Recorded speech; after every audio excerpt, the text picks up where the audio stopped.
Et hello les gars, c'est Vegeta de la team Iguagra, bienvenue pour une nouvelle vidéo. Aujourd'hui, on va parler d'un deck que beaucoup sous-estiment en OP14, Mihawk OP14 vert.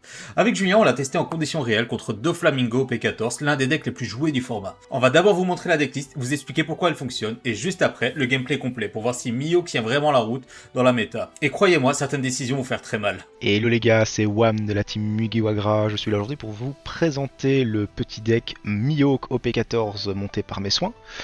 Alors le deck Mihawk OP14, qu'est-ce que ça représente dans cette méta? Quels sont les avantages, les inconvénients? On va se faire un petit match test aussi pour voir comment ça tourne. Là je vous montre déjà la decklist actuelle de Mihawk OP14. En gros, cette decklist est essentiellement basée sur le fait que la promo Zoro, celle qui permet de se détaper quand un don actif n'est pas sorti, car si la carte est sortie, tout simplement la decklist changera probablement pour un Mihawk combo 2, cost 3, peut-être retirer un peu de Supernova, retirer le Kid Killer, ou en tout cas minimiser tout ça. Donc là on part vraiment sur une decklist sans la promo. On va partir du coup un peu sur l'explication de ce qu'elle fait.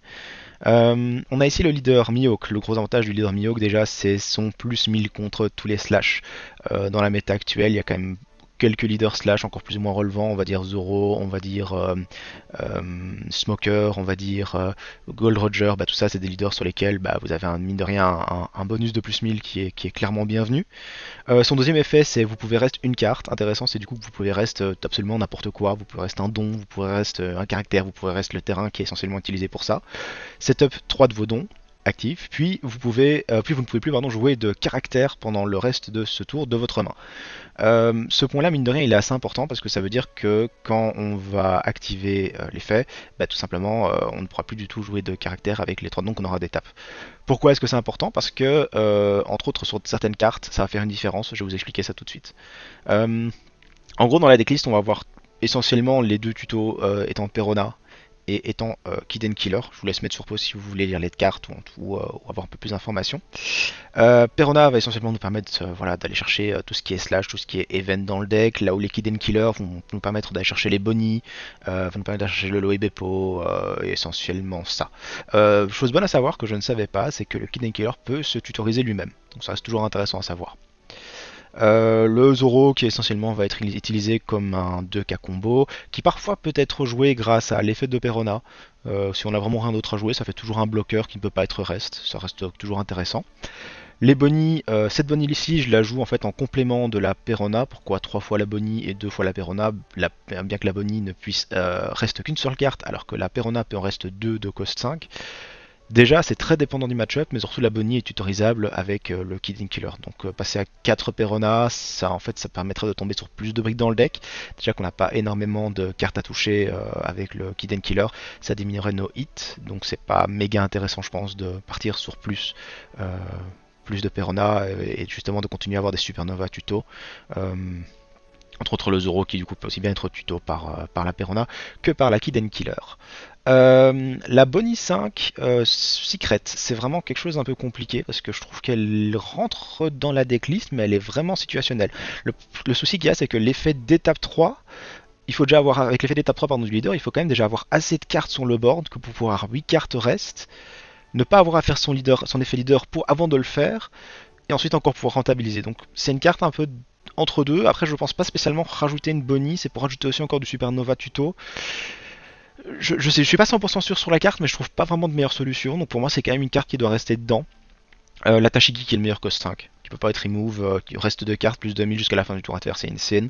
Et ensuite, on a notre package Legit Game, qui va être Shanks, Mihawk et Beppo, qui vont tous les trois permettre en fait chaque tour de rest ou de lock les cartes adverses pour soit les gérer, soit simplement pouvoir taper.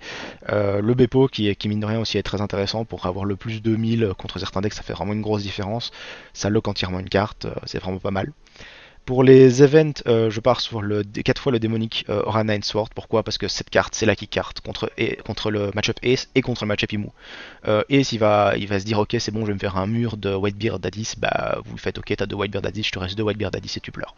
Surtout que d'ici là, normalement, vous avez déjà des Beppo, des Mihawk et des Shanks sur le board. Donc, normalement, si vous êtes un minimum un peu un gros en early, il va juste plus avoir spécialement de cartes en main. Surtout qu'il doit payer 10, il va pas spécialement d'étape derrière. Il pourra pas utiliser beaucoup d'events, donc en fait ça c'est vraiment la carte Gucci contre le match-up et c'est le match-up Imo. Celle-ci j'aime bien parce qu'en fait elle déjà souvent on va garder beaucoup de petites cartes à 1 ou à 2 open pour pouvoir reste des cartes, donc il faut obligatoirement reste une carte pour avoir le plus 4000, mais aussi ça peut un peu faire un effet de surprise. Je m'explique, c'est-à-dire que si vous n'avez pas vraiment spécialement quelque chose à reste qui peut être intéressant, bah en fait ça peut quasi être intéressant de jouer le Shanks, de dire ok bah je vais pas utiliser mon effet leader pour reste le Shanks pour directement faire son leader et pour directement faire son effet et reste une carte adverse, mais en petite surprise voilà, on m'attaque, je fais l'event, je reste le Shanks, le gars s'attend pas et tout à coup tout son board à moins 1000. Ça peut permettre de faire des petites surprises un peu comiques. Et surtout, bah voilà, pour 1 plus 4000, alors qu'on a 9 chances sur 10 quelque chose à reste, je trouve que ça reste vraiment un des meilleurs counters qu'on peut mettre dans le deck. Et alors, bah, l'event, je pense qu'il faut jouer x3, peut-être x4, ça dépend un peu de comment il sort, mais vu qu'on joue les Kikunjo qui vont se retaper à la fin de chaque tour, bah, en fait, vu que la Kikunjo sert un peu de deuxième terrain, bah, je trouve en fait que les deux font un peu doublon, donc je pense qu'on préférera toujours avoir 3 terrains et 4 Kikunjo que 3 Kikunjo et 4 terrains. Pour le moment, en tout cas, je teste comme ça. Le deck tourne relativement bien. Après, voilà, fatalement, avoir un troisième ou un deuxième terrain en main, alors que c'est notre avant-dernier PV, notre dernier PV, c'est pas quelque chose qu'on veut voir. Alors que Kikunjo, ça fera toujours plaisir. Et si la decklist t'a plu, pense à t'abonner et à liker cette vidéo. Et à commenter si jamais tu joues Mihawk. Ça aide énormément la chaîne et ça nous motive à sortir encore plus de contenu au P14. Un like, un commentaire et on continue à tester la vidéo. Allez, tout de suite. Et on se retrouve ici du coup sur un petit match contre Doflamingo ou Donkey Shot Mauve. Doflamingo, c'est quand même vachement un de mes pires match-up. Hein. Je vous cache pas, après on va voir vraiment ce que ça donne, ça peut être intéressant. On a un T1, c'est déjà pas mal. On n'a pas spécialement besoin d'état pour le moment, donc on va peut-être partir sur autre chose. On n'a pas encore de T5, on n'a pas encore de T9, donc on va tenter ça. Là dans ce cas-ci, Kikunjo qui sert d'alternative au terrain, ça aurait pu être pas mal, mais bon. Pour le moment, c'est peut-être mieux de tuto, d'essayer de voir ce qu'on peut essayer d'avoir. Prochain tour, en plus, on pourra faire ces deux-là. Dellinger, qui est le tuto, en plus qui bloque, c'est vraiment très très fort. En vrai, je pourrais taper un de mes tutos, donc j'ai pas encore besoin de Kikunjo tout de suite. Ça, c'est pas mal pour le late game, on peut peut-être déjà aller le chercher. Ça, c'est pas mal du tout pour après. On va quand même tenter une petite frappe. Est-ce qu'on tape déjà maintenant ou pas? Ça sert à rien, en vrai, là, je vais taper, il va bloquer, il va chercher un don, donc autant ne pas taper. Va chercher. En fait, il fait don -1 du leader, il va mettre mon attaque du coup sur le Dellinger. Le Dellinger va lui permettre de tuto. Potentiellement, prochain tour en plus, ça lui permettra de jouer autre chose, ouais, je vais dire. Celle-là qui est aussi très forte et qui permet de remettre des PV, surtout sur le dessus du deck. C'est vraiment pas mal. Ah bah voilà, ici maintenant on a notre courbe parfaite, c'est vraiment la courbe qu'on veut, tour 5, tour 7, tour 9, tour 10. Franchement, on n'est pas trop mal, on va voir comment lui se débrouille. Pour le moment, j'ai l'impression qu'il n'a pas une sortie trop mauvaise non plus, donc je pense qu'on est un peu à 50-50. Le problème qu'il y a, c'est que les effets de reste du style Perona ne marchent pas contre lui parce qu'il a pas besoin de reste ses cartes pour faire son effet. Voilà, on va mettre mon reste une Perona, c'est pas très grave. On peut taper à 5 et puis à 5. On va juste taper à 8, je pense. On a envie de garder des cartes ouvertes dans un premier temps. Voilà, il bloque avec celui-là, ça permet de tuto. Mine de rien, il a déjà son bloqueur au prochain tour. J'ai entendu qu'il y avait des strats contre Dofla où quasiment en fait on tapait pas, juste on attendait de pouvoir poser son gros board. Le problème qu'il y a, c'est que lui peut taper, enfin peut mettre aussi du relativement gros board avec ses Tokos 8 et ses Cos 10 qui peuvent être assez embêtants. Après, le Cos 10 n'est pas vraiment un problème pour ces deux cartes là parce que ça lock que des 8 ou des 9 il me semble. Dans tous les cas, contre l'Obepo, c'est pas un problème. Ok, il va aller chercher les cartes. Je sais pas si c'est très intelligent de faire ça pour lui parce que ça veut dire que je pourrais la taper elle directement. Donc s'il se pose pas autre chose, pardon, ce sera un peu plus compliqué pour lui par la suite. Tape le leader, on va quand même commencer un peu à défendre. Tac.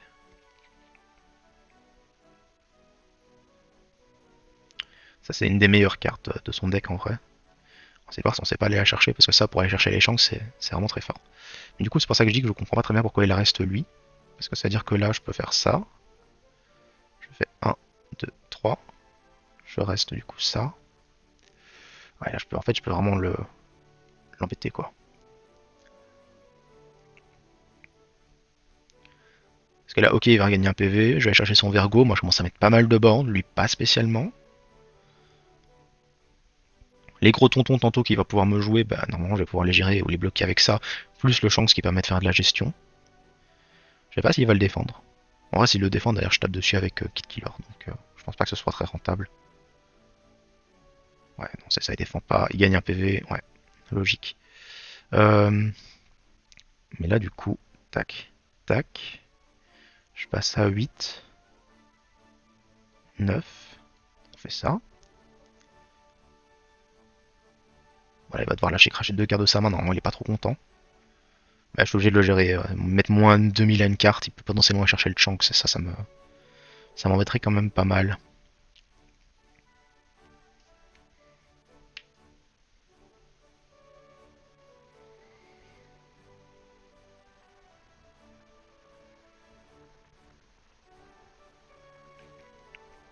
Il réfléchit.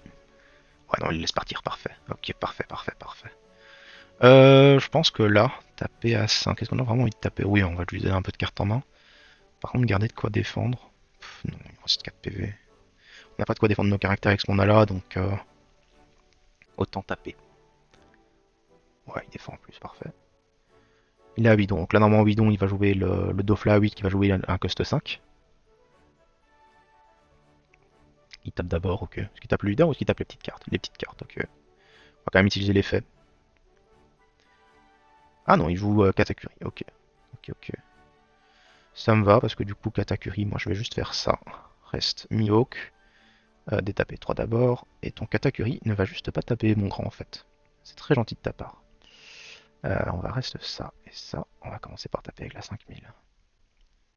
Comme j'ai dit avec Tashigi, essayez quand vous tapez de toujours garder au moins un don open. Parce que en fait le problème qu'il y a c'est que si elle se fait gérer et que vous avez rien à reste, bah, c'est juste un peu bête quoi. Il y aura toujours le leader à reste normalement quelque chose derrière, mais autant éviter. Et là de toute façon je pense que je vais garder quand même un petit don open histoire de pouvoir quand même faire un démonique aura si j'ai vraiment besoin, mais je pense pas que j'en ai besoin tout de suite. Puis voir même au moins si elle est gérée, ça me fait quelque chose à reste comme j'ai dit.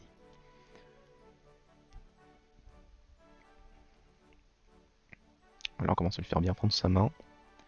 On a déjà le Mihawk qui est vraiment insane pour le moment dans le match-up, le Shanks qui est bienvenu, la Tashigi qui fait quand même le taf. Là en vrai il a pas de board, nous on en a pas mal. Le Katakuri, je pense pas qu'il va encore faire grand chose sur la game, si le Mihawk en tout cas reste sur le terrain. Ouais, j'allais dire le 10, voilà, c'est un cost 8 ou 3 cost 7, donc normalement logiquement il va lock ces deux là. Mais là du coup nous, le prochain tour, on va faire un Lobepo, on va faire un Mihawk.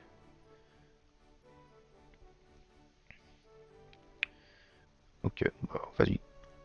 On va faire une Tashin Piranha derrière. Peut-être on va placer la Kikunjo, tiens, ça peut être, ne pas être une mauvaise idée. Parce que là, du coup, bah, comme j'ai dit, le seul défaut qu'il y a, du coup, c'est vu qu'on n'a pas pu rester une autre carte adverse, ben, on n'aura pas l'effet du Lobepo parce qu'il faut que l'adversaire ait 2 reste caractères pour avoir le plus de 1000. Ça reste le fait que son cost 10 va pas pouvoir taper. Donc je pense qu'on va simplement faire ça, hein. On va poser le Lobepo, donc on ne pourra pas poser petite carte. Après, ça, là, le fait que vous ne puissiez pas les restes, c'est quand même mine de rien très embêtant. Du coup, est-ce qu'on a vraiment envie de faire ça? Oui, parce qu'on peut rester le Lobepo, du coup. On va faire ça. Hop, taper d'abord, lock ça, parce que je peux lock que des 9. Normalement, il va prendre. Ah non, c'est vrai qu'il peut envoyer l'attaque sur Dofla. Il pourrait. Faire d'au moins 1, envoyer l'attaque sur Doflamingo, cracher une seule carte. Ouais, non, il le fait pas, ok. Ouais, du coup, il le fera sûrement avec l'attaque leader. Du coup, on va jouer ça. On va lock ça. Celui-là ne pourra pas taper non plus. On va reste ça. Je pense qu'on va taper que... Ça sert même à rien de taper. Il va faire l'effet -1.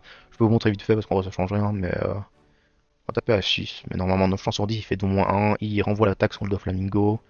Du coup, l'attaque passe pas. C'est ça un peu le défaut. En fait, l'avantage du deck, c'est que, bah, en fait, il s'en fout complètement que je reste écart. Parce que l'effet leader, en fait, même si la carte elle reste, ça change rien pour lui, quoi. Une game sans terrain, c'est intéressant quand même aussi. Normalement, on aime quand même bien l'avoir assez vite. Là, on le voit pas du tout. Chose intéressante à savoir aussi, d'ailleurs, c'est qu'on peut encore jouer son terrain même après l'effet leader. Parce qu'on peut pas jouer de caractère. Mais on peut jouer d'autres cartes. Ça, c'est assez embêtant. Mais ça, du coup, c'est pas mal parce que l'effet Shanks me permettra de le reste. C'est un peu la seule carte d'ailleurs que je pourrais reste. Je peux trash quelque chose pour comboter ça. En vrai, je voulais garder la Bonnie, ça me permettrait de garder celui-là reste. On va prendre, je pense, si on a pas vraiment quelque chose qu'on a envie de lâcher. Ah bah voilà, le terrain. Je pourrais vous montrer du coup comment ça marche. Mais là, en vrai, c'est sympa parce que la Bonnie pourrait potentiellement lock ça. Ça peut être un tour intéressant.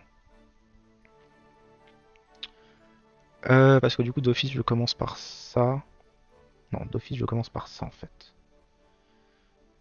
Je le... Non, parce que sinon il va juste bloquer avec le gros ton en fait, donc je suis quand même obligé de commencer par ça. On commence par ça, on lock ça. Si je tapais d'abord avec Shank, je voulais d'abord en fait taper lui pour ensuite taper là-dessus. Mais si je faisais ça, bah, il allait juste bloquer. Donc autant avoir un bloqueur déjà avec son effet leader par tour, c'est déjà très fort. Autant avoir deux bloqueurs, ça va être un peu embêtant pour passer quoi. Et là, je suis pas sûr s'il va déjà vouloir faire l'effet ou pas. Pour le coup, prendre encore. Ce serait pas mal de jouer des petites cartes. Au moins de jouer une Kikunjo. Ah non, on a le terrain, donc on a même plus besoin. On pourra jouer la Perona derrière. Jouer la Perona, ça peut être une bonne idée pour aller chercher des events. Il fait déjà l'effet.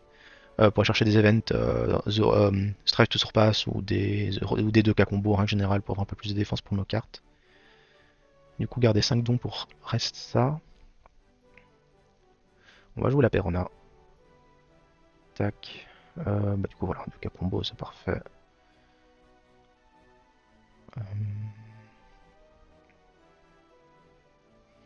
Dans l'idée, là, du coup, ce que je fais, c'est ça. Je reste ça. De toute façon, la Perona, elle va pas rester sur le board, donc autant que je fasse l'effet pas trop tard. Parce que du coup, là, maintenant, je peux faire genre ça. Je peux faire...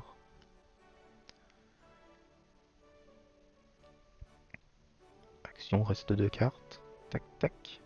Je reproche la bonnie au-dessus, mais vu que la Perona quitte quand même le board. Je lock ça, du coup, lui pourra pas taper. Du coup, là, je peux reste. Bah voilà, en fait, je peux juste la reste elle ou un don. Dans l'idée, de toute façon, je pense pas qu'il va taper mon board, donc autant faire ça. Et là, ça me fait vraiment beaucoup pour taper, en fait. Ce qui est vraiment pas mal. On va taper. Ouais, de toute façon, je pense pas qu'il va le défendre, mais je veux quand même au moins jarter ça, parce que ça, c'est vraiment une crasse. Vous laisser en vie, c'est vraiment pas une bonne idée. Et en vrai, je me dis que là, garder mon leader actif pour garder les Strives to Surpass, ou garder deux dons open, ça marche très bien aussi. Voire même un seul, parce que finalement, ça va faire le taf. Donc on peut faire 8 et 8, hein, ça va être mieux. On veut pouvoir garder une créature, enfin un caractère ou un don extra open pour le Strive to Surpass, mais c'est vrai que maintenant que j'ai le terrain, il va me permettre de détaper un don à la fin du tour, donc j'en aurais normalement pas trop besoin. Mais là, je pense que vraiment je suis pas mal dans ma game. 9, 8, 9. Ok. Et là, du coup, bah, on va quand même garder deux dons, enfin un don open avec un don de celui-là pour pouvoir faire le Strive to Surpass. Ouais, là, normalement, en vrai, on est pas mal, hein.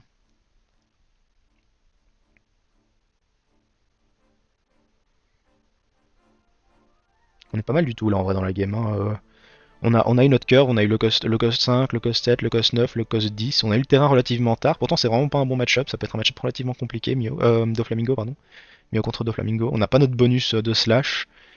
Il a pas trop de malus en fait à se faire rester carte. Donc là, on n'est pas encore trop mal dans la game.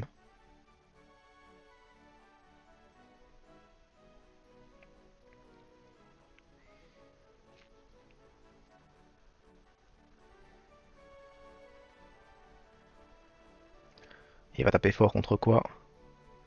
Ouais, mais ça tu l'auras pas. Il l'aura pas, il l'aura pas. On ne veut pas. On ne veut pas du tout d'ailleurs. On va le défendre, hein. De toute façon, c'est pas comme si on avait encore grand chose à perdre. Tac, on reste ça, on booste ça. Et maintenant, normalement, bah là, il tape pas 9. Je vois pas très bien même contre quoi il tape. Peut-être la bonnie. Oh non, il garde juste des dons open. On va prendre, hein. On va prendre, on va prendre. Et là, pour 4, je vois pas trop ce qu'il joue. Ah, peut-être la carte qui permet de reprendre un PV qui m'a joué au début, la Baby 5. C'est vrai que se remettre un PV, c'est fort. Non, il garde jusqu'à dons open. Juste qu'il a une carte qui lui permettait de reste d'autres cartes. De toute façon, je vais être obligé d'abord taper avec Mihawk, sinon il va garder le Katakuri. Mais là, techniquement, ou bien alors je fais ça. En vrai, faire l'event, dans ce cas-ci, c'est pas déconnant. Parce que ça va me permettre de pas avoir besoin de faire ça là-dessus. Voire même de faire 2 fois l'event. Là, le gars, je pense qu'il tilt. Parce que tous ces events coûtent 2. Donc je pense que là, il est pas frais. Ouais, j'allais dire. Ouais, voilà, c'est ça que j'avais peur en fait. C'est pour ça que j'ai fait le double event. Parce que le Noro Beam de Foxy Pirate. C'est une crasse, hein, parce que ça a plus de 2000 et reste une carte. Donc potentiellement, je tape avec une carte. Après, je passais quand même, hein. Je passais quand même malgré ça. Mais faire double Démonic Aura, c'était quasi obligatoire. Et garde 4 dont on s'attend à cela. Ouais, derrière il avait 2000 de combo, donc il mourrait dans tous les cas. Mais voilà, comme ça vous avez vu, en plus c'est pas plus mal de Flamingo, c'est un de mes pires match-up. Il a eu une sortie correcte, mais moi j'ai vraiment eu la sortie comme il faut. Faut savoir que Mihawk, quand il a une sortie correcte qui peut être contrôle, c'est très très compliqué de le gérer. Mais ça vous donne un bon aperçu du deck, je pense, de voir la manière dont il faut le jouer, la manière dont il peut sortir et ce que vous pouvez faire avec. Voilà. Bah écoutez, je vous retrouve la prochaine fois peut-être pour un autre deck et à la prochaine. Tchou.